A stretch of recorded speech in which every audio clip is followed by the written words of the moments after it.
Apa itu pembangunan berkelanjutan? Pertanyaan ini menjadi bahasan pembuka yang relevan dan penting dalam konteks global saat ini. Jika kita lihat, kondisi lingkungan di sekitar kita sudah banyak mengalami penurunan kualitas. Hal ini selaras dengan pendapat Stock yang memaparkan berbagai kondisi ketimpangan sosial ekonomi yang terjadi di dunia. Di sisi lain, survei yang dilakukan oleh PBB pada tahun 2013 membuktikan adanya ancaman dari dampak perubahan iklim, kelaparan, dan kekurangan gizi yang berpotensi menimbulkan ketegangan dan konflik sosial.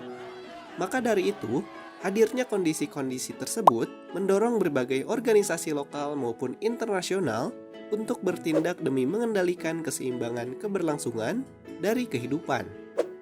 Sebagai lembaga dunia, PBB telah menyelenggarakan berbagai kegiatan yang ditujukan untuk mengatasi permasalahan terkait sosial ekonomi. Dan salah satu pembahasan yang difokuskan adalah pembangunan berkelanjutan.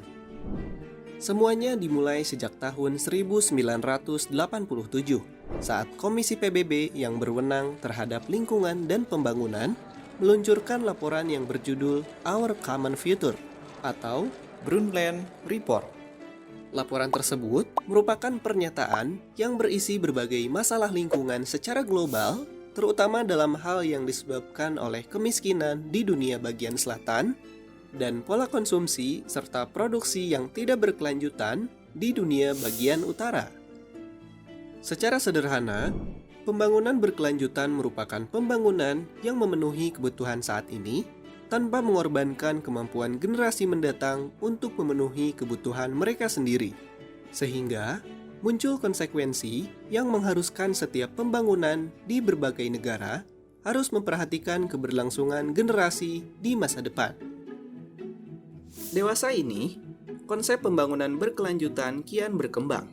Dan salah satu substansi yang populer adalah 3 dimensi keberlanjutan atau dikenal juga dengan konsep pilar keberlanjutan. 3 dimensi atau pilar ini terdiri dari pilar ekologi atau lingkungan, pilar sosial atau masyarakat, dan pilar ekonomi. Ketiga pilar tersebut dapat diilustrasikan dalam wujud adanya keterkaitan secara seimbang yang pada akhirnya menghasilkan ilustrasi area pembangunan berkelanjutan di bagian tengah. Sebagai hasil dari persinggungan 3 pilar, konsep ini dikenal dengan istilah tripartite. Konsep tersebut diperkuat juga oleh pendapat Tommy Slab yang mengemukakan bahwa inti dari konsep pembangunan berkelanjutan adalah konsep triple bottom line yang menyeratkan keseimbangan dari 3 pilar keberlanjutan itu sendiri. Gambaran umum terkait kedudukan setiap pilar dapat dijelaskan sebagai berikut.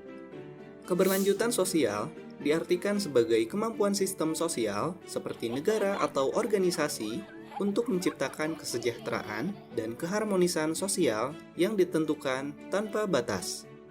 Selanjutnya, keberlanjutan lingkungan diartikan sebagai kemampuan lingkungan untuk mendukung tingkat kualitas lingkungan dan tingkat ekstraksi sumber daya alam yang ditentukan tanpa batas waktu.